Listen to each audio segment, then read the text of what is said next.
Do you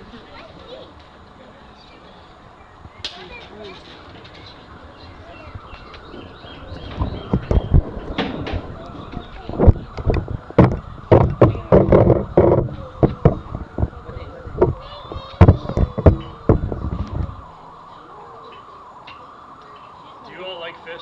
Yes. Wonderful. What type? Bass? Bass and tilapia. Bass and tilapia? I do as well. As a matter of fact, I've been catching my own fish for the last 20 years. Have you all ever heard of a saying, it goes, give a man a fish, he'll eat for a day, but teach a man a fish, he'll eat for a lifetime? Yeah. Well, what we're going to do here is, today I'm going to talk a little bit about the technology of how fishing has changed throughout the years, talk a little bit about the fishing pole, the composition, then also some commonly used casting techniques. So, let's just start with the basics. The very first fishing poles that first came out, did not look like this whatsoever. First, when they started out, it was nothing but a stick with a little piece of line on the end. Sometimes it was bamboo, sometimes it was, just a flimsy stick with just a hook on the end and a worm. But as you can see, as technology changed and as time moved on, we came out with this, which has improved the fishing durability and the type of fish that you can catch. So these new modern poles now, they're made out of a lot of times a composite material, okay? Now starting at the top here, okay, we have the tip, and this is the most important part, right? Because this is when you actually know when you have a fish on board. But at the very end, and as you see coming down here, you have the eyelets, okay?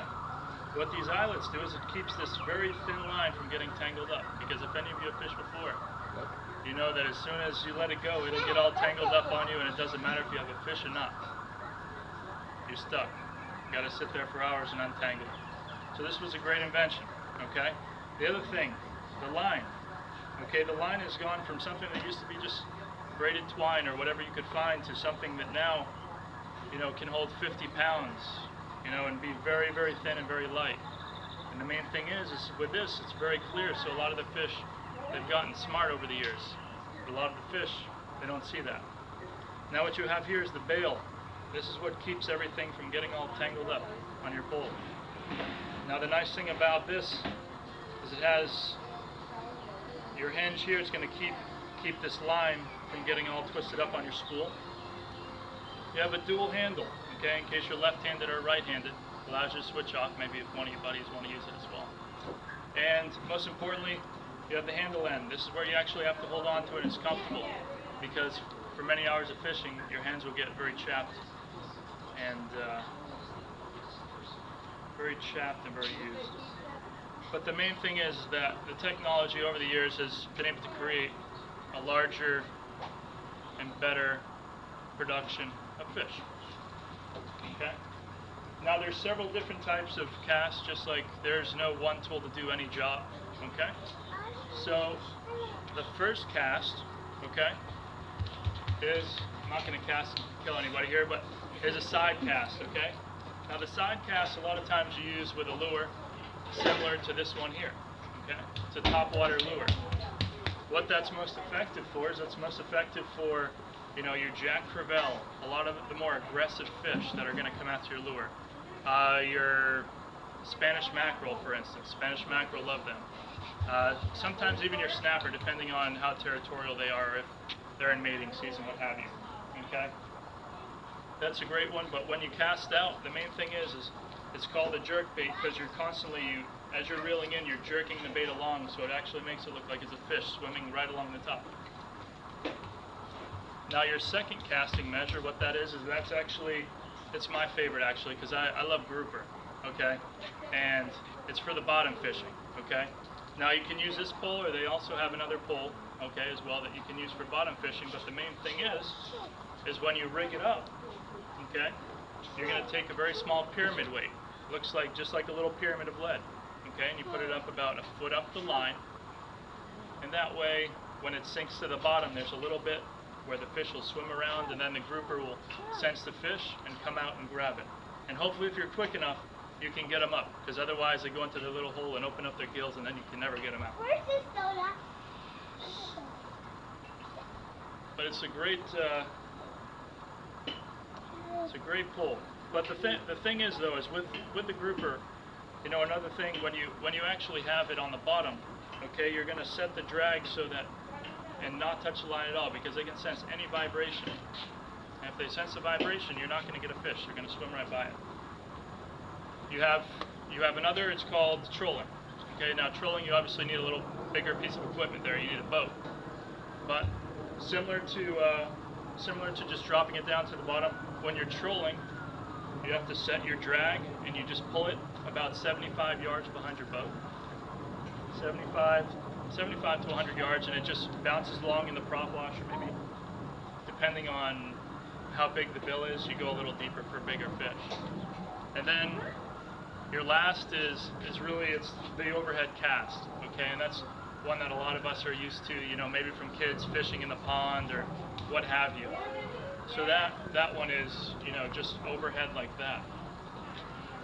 Now, the type of bait you would use for something like that, you're going to be using a bobber, you know, and a hook with a worm or whatever, you know, whatever fish you're trying to catch, you know, you'd use the bait for that. But that's one of those hurry up and wait.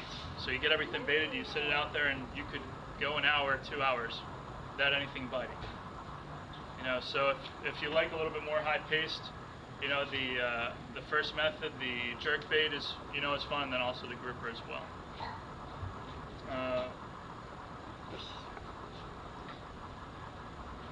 Now, as far as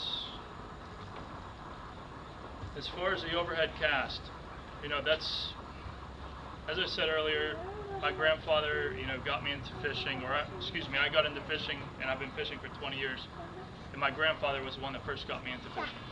When myself and my brother were very young. And, you know, my grandfather is long since passed, but I remember the things that he's taught me.